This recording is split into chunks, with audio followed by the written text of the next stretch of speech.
Welcome to Recruiting Conversations. Number 8, due diligence. Due diligence is required in the sales process as you're talking to potential clients and you're determining whether this is a company that you want to sell to.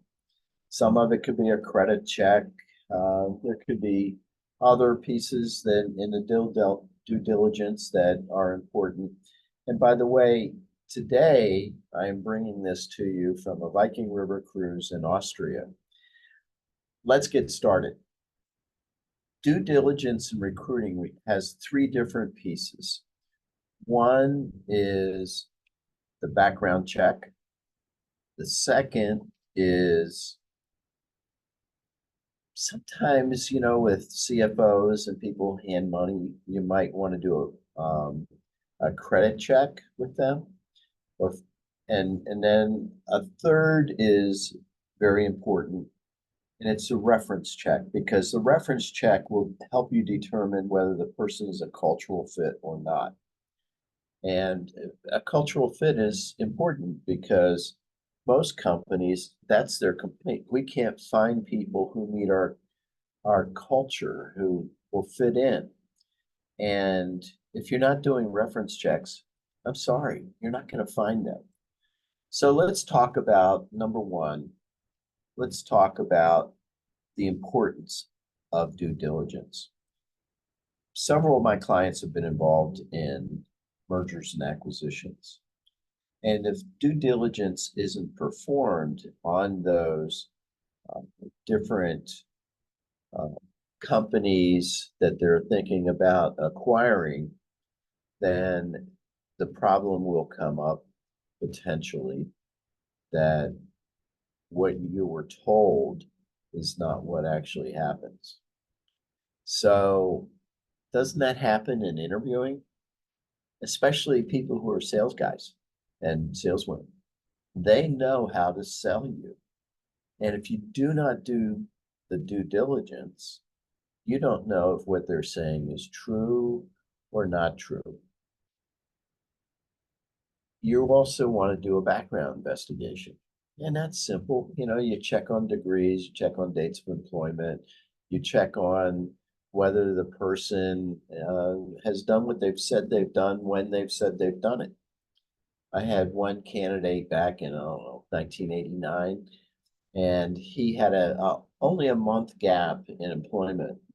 And somebody prior to him meeting with me said, just extend your last job by 2 weeks and say you started 2 weeks early and no gap. Well, the company was a well-known company. You would recognize their name.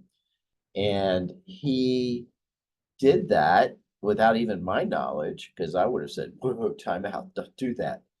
And he was a good candidate. He qualified for the position. And guess what?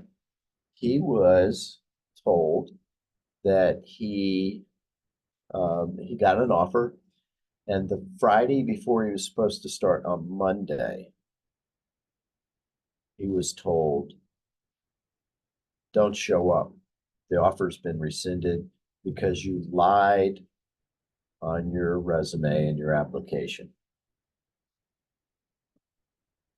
Tell the truth on one hand as a candidate. The second hand, as a company, it's important for you to know whether the person is telling the truth. And as this company said to me, that was a small thing that he lied on.